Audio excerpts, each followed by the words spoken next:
aí, tá bom.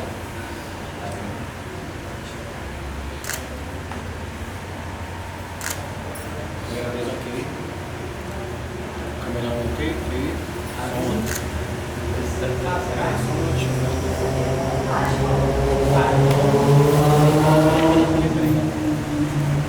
Esse aqui é o de quem?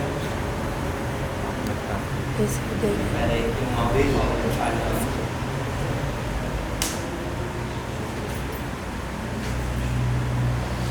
Não, Chico, peraí. É o dela. É dela.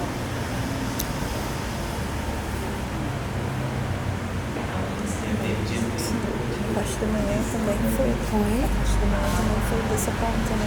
Foi.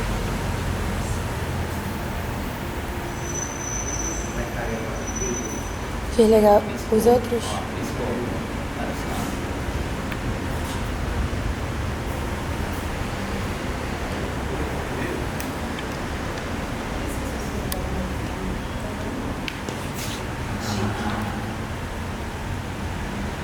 Ok, né? Fala. Oi, tudo bem? Agora tá saindo. Vamos lá. Fechou. Tudo ok.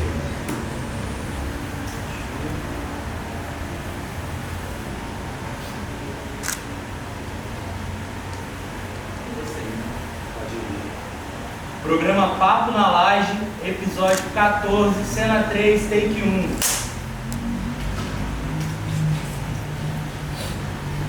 Ação. Esse é mais um programa Papo na Laje, eu sou Dani Câmara. Hoje nós estamos aqui no Armazém do Campo para trocar uma conversa sobre o tema plantar árvores, produzir alimentos saudáveis. Eu estou com o Janaílson e com o Paeró e eu vou começar esse papo sabendo um pouquinho sobre a trajetória de vocês, essa trajetória política que traz vocês aqui hoje. Bom, eu vim estudar no Rio de Janeiro, então eu comecei na universidade e comecei a trabalhar no meio técnica, depois me envolvendo na militância do MST, isso já fazem vários anos, não sei quantos. Mas atualmente eu estou concluindo uma direção nacional do MST pelo Estado do Rio de Janeiro. Temos vários anos aí, depois eu vou contando. Bem, boa tarde, obrigado, Dani, obrigado, Papo na Laje, por esse momento. Eu acho que o tema é muito especial para nós. Eu venho de uma trajetória de militância no Nordeste, eu sou do MST da Paraíba, e assentado da reforma agrária no interior da Paraíba. Eu venho de uma família de camponeses, originalmente sem terras, e a gente vem das primeiras ocupações e assentamentos do estado da Paraíba. Depois eu me acompanhando na trajetória do setor de formação do MST, dos espaços de formação regionais, nacional, fiquei dentro da Escola Nacional Francisco Fernandes, em São Paulo, e por último dediquei a minha vida ao internacionalismo do MST, passei por algumas tarefas em alguns países e vim recentemente ao Rio de Janeiro. Tenho doutorado aqui na Federal Rural, desenvolvimento da agricultura e sociedade, e estou cumprindo uma tarefa de coordenação do armazém do campo. Isso é a diversidade do MST, né? Sim. Quem vem da cultura da terra e outros como eu que vamos somando aí nessa luta do movimento a partir de outros espaços. Eu acho que essa é uma diversidade muito forte que o MST tem nesses 41 anos, de envolver também a própria sociedade sobre o seu cotidiano. A gente vem por diversas frentes, seja pela luta pela terra, ou eu vou conhecer o MST a partir da universidade.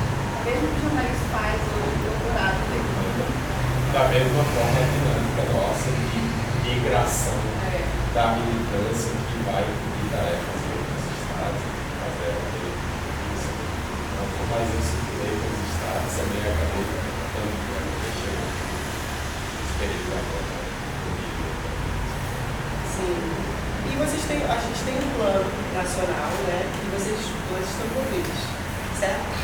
Eu queria que vocês falassem um pouquinho para a gente já entrar nesse tema. Na verdade, o plano nacional ele é uma tarefa de toda a militância dos espaços. Então, eu faço parte do setor de produção, conversa de ambiente, aqui no Rio de Janeiro é produção de saúde. E nas nossas atividades, aqui no estado do Rio de Janeiro, eu comecei a acompanhar desde o processo do lançamento do plano do Estado. Né? Então, eu respeito como essa posição política, de discutir, dialogar com a sociedade, né? No processo de plantar comida, plantar árvores, isso já é uma essência, né, nossa, a partir do próprio assentamento. Os assentamentos são espaços, né, que a gente tem que recuperar sempre. Então, o passivo ambiental são muito grandes dos nossos assentamentos, são áreas indígenas. E aquilo que eu fui me envolvendo a partir do nosso setor de produção. E na direção nacional, uma das tarefas da direção nacional era acompanhar um tema especificamente, e aí isso vai ficando aí de acompanhar as ações ali do Estado do Rio de Janeiro, as ações nacionais também. Então, isso faz parte hoje da tarefa de todo mundo, desde que trabalha no campo, as afetadas, acampadas, dos nossos parlamentares, faz parte do nosso cotidiano falar no plano nacional, plantar e produzir alimentação. O plano em si surge num contexto em que as questões ambientais e climáticas são muito emergentes, né? E que acaba colocando o organismo interno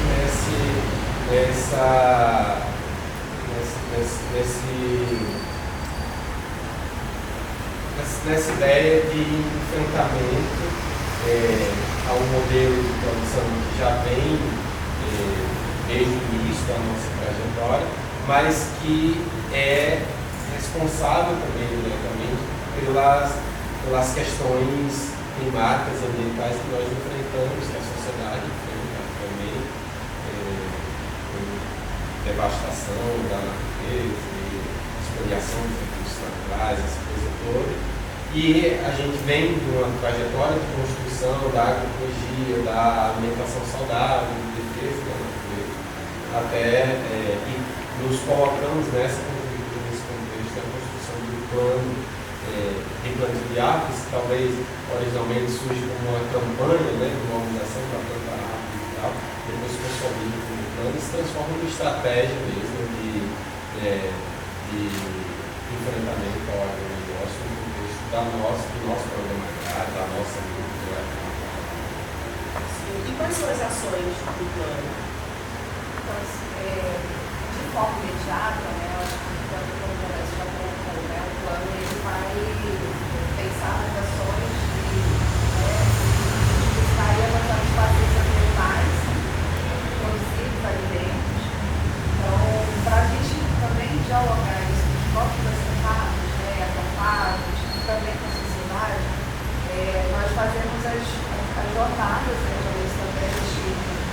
uma curva da segunda jornada, a terceira jornada da natureza, mas nós significamos as datas também, né? Então, dia 5, dia do meio ambiente, a gente tem os dias dos biomas, né? Então nós vamos organizando as nossas ações, seja com plantio de árvores, seja com ações de distribuição de árvores com a sociedade, né? Fazendo mutirões de assentamentos, identificando um ponto, né, que a gente possa fazer esse diálogo, né, da importância do debate da natureza nas escolas. Então, elas são muito diversas. É lógico que existe uma orientação nacional, né, para os estados organizarem, mas cada estado, cada assentamento também vai fazendo a sua diversidade. O Armazém-Então, por exemplo, pode propor uma ação de dialogar com a sociedade sobre o plano, pensar em atividades como já fizemos em outros momentos, né, que é pensar em rodas de conversa, pensar em distribuição de dúvidas, de sementes, e dialoga com o tema, né, da produção dos alimentos. Então, a gente tem várias agendas e várias atividades. Geralmente a gente convida muito para plantar árvores. Então, abre as portas para os assentamentos e vamos plantar árvores, vamos plantar árvores apesar da gente fazer o diálogo, né? Mas tem a jornada que é algo bem mais estruturado já nesses 3 anos, que envolve aí um pouco de diversas articulações. Já está aí também propaganda na semana que vem. Eu acho que plantar árvores com intencionalidade, né? Envolvendo o plano na nossa estratégia de construção da comunidade. Então aí eu entendi que o plano é plantar árvores e produzir alimentos saudáveis. Então aí a gente fortalece os projetos de agroecologia, os assentamentos que envolvem os cultivos diversificados em agrofloresta e as nossas cadeias produtivas mais diversificadas. E para a gente ter, além da preservação e da restauração da nossa vegetação, a gente também poder produzir alimentos, plantar árvores frutíferas, recuperar a parte da diversidade da fauna local, regional, aproveitar os contextos regionais também para restaurar a biodiversidade que a gente foi perdendo. O caso da Jussara é um desses, né? A Jussara entrou em extinção no bioma Mata Atlântica e a gente dá intencionalidade para a restauração e recuperação da Jussara também. A coisa dos biomas é muito importante para nós, esse regionalismo, as características da vegetação regional a partir dos biomas. Né? E aí, na dinâmica do plano, a gente vai ter uma frente de produção que cuida do planejamento, né, do produto em si, da produção das luzes, mas o plano envolve um processo de formação, de educação ambiental, de diálogo com a sociedade, de mobilização da sociedade de uma agenda ambiental que é muito importante, não só para nós, mas também. Dentro dessas ações que já estão acontecendo, o projeto começou em 2020, né? E aí temos o alvo de plantar todas as árvores, 100 milhões de árvores. 100 milhões de árvores. É uma meta que aparentemente, né, ela parece que é muito, vai ser planejada em 10 anos. Cada estado também tem a sua meta de acordo com as necessidades também dos assentamentos. Mas ela é uma meta que nós temos que seguir todo o planejamento para a gente identificar quantas plantas foram cultivadas, quantas árvores foram plantadas. A gente tinha um aplicativo chamado O Arvômetro que fazia essa. Todo mundo podia plantar durante a pandemia, né? Então o plano de 2020 é o auge da pandemia.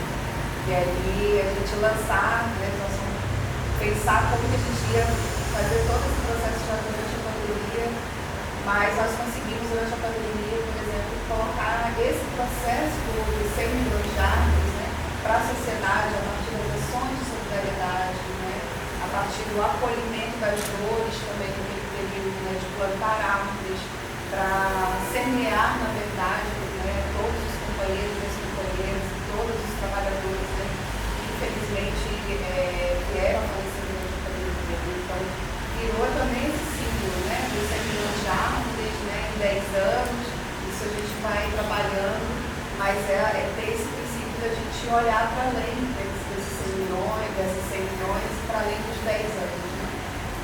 Olhar também para tudo que hoje, como já tinha colocado, vivemos aí num momento de crise climática, de emergência climática. Né? O momento do agro tem avançado cada vez mais, né? Então também é muito necessário que a gente possa falar sobre soberania alimentar, sobre direito à terra, né? Eu acho que são todas essas discussões que vão vindo juntas do plano. Exatamente. A gente chegou ao quinto ano do plano com uma meta mais ou menos cumprida. Nós estamos com um dado de 40 milhões de árvores plantadas, foi inclusive só no ano passado, 2024, e a ideia é que a gente conversa, né, com 100 milhões. Isso é um contexto brasileiro, de MST, mas há uma mobilização internacional da agenda, regional, ambiental, com a agricultura e tudo mais. E de fato, o plano, a gente vai falar do contexto, né, é produzir alimentos saudáveis com preservação dos biomas, da natureza, mas ao mesmo tempo a gente precisa posicionar ele em relação ao problema do negócio e das consequências que o agro tem causado e que nós temos vivenciado, né, presenciado, que nos obriga a pautar e a nos posicionar em relação ao que está acontecendo. Então, nós temos dito que a estratégia do plano da reforma é essa estratégia de enfrentamento também ao negócio, a devastação que o agro tem causado. Né? E a gente tem referência dos últimos relatórios do Marco dos dados que a gente tem, que 75% do desmatamento ocorre na Amazônia e Cerrado. Recentemente o Cerrado ultrapassou a Amazônia em desmatamento. Mas a informação que a gente tem é que 97% do desmatamento é provocado por ações do agro. O avanço do agronegócio na região. Então, nesse contexto, nós também posicionamos como forma de tratamento. Como que está dando essa comunicação com a sociedade civil, de uma forma geral, assim, como vocês têm conseguido se articular? Das diversas realidades, né, a gente tem feito diversas ações, por exemplo, com outras organizações. Aqui no Rio de Janeiro, por exemplo, a gente tem experiência de fazer anos, atividades com comunidades, favelas, que é um dos projetos que a gente consegue fazer essa articulação, né? O debate da produção de comida, né? Seja na cidade também, articulada com a produção do alimento nas nossas áreas de trabalho. Então, com algumas organizações, aqui a gente já fez vários plantios, né? Pegando a simbologia do Dia do Meio Ambiente, já organizou plantios aqui, maninhos, temporada, mas que nós conseguimos fazer também essa projeção do que é o plano nacional para dentro da cidade. Então a gente já fez painel de agricultura urbana no Rio de Janeiro, a gente também tem uma formulação, articulação de agroecologia, né, na cidade, mas com outros contextos, né? Não só na cidade, mas no estado do Rio de Janeiro também. As nossas áreas de reforma agrária são tudo campos de Goitacazes, uma cidade exaurida, né? E ali a grande produção da cana e do abacaxi. Então ali também a gente faz em relação com os urbanos, né? Nessa perspectiva de fazer esse debate da produção de alimentos, e do quanto que a gente também precisa olhar para esse contexto da cidade. As cidades precisam, principalmente aqui, quando chove, um contexto de uma necessidade imensa, né, de ter uma possibilidade de espaço mais verde, também para esse enfrentamento também das crises climáticas na cidade. Então a gente tem feito também esses debates a partir de outros projetos das comunidades. E em torno dos assentamentos, então pegar as comunidades dos assentamentos e fazer esse diálogo. Tem feito ações vinculadas também a essas outras organizações. Não só aqui, mas eu acho que cada estado tem a sua realidade. Né? Quando a isso vem, por exemplo, para a Paraíba, a jornada também foi feita, né, no Paraná, ali com as comunidades tradicionais, né, populações tradicionais, muito longe. Né? Então, a gente tem essas outras realidades, né, presentes em cada território. Para além da articulação da sociedade, aí eu acho que muito importante o envolvimento de outras instituições, outras entidades, do governo, através dos seus órgãos, Então, para nós também é muito importante ampliar o plano para a relação com as universidades, com os institutos de pesquisa, com o campo artístico, né, os atores, atrizes, gente do mundo cultural que soma também nessa campanha. Então, tem sido super interessante também perceber o movimento de vários atores. Sim,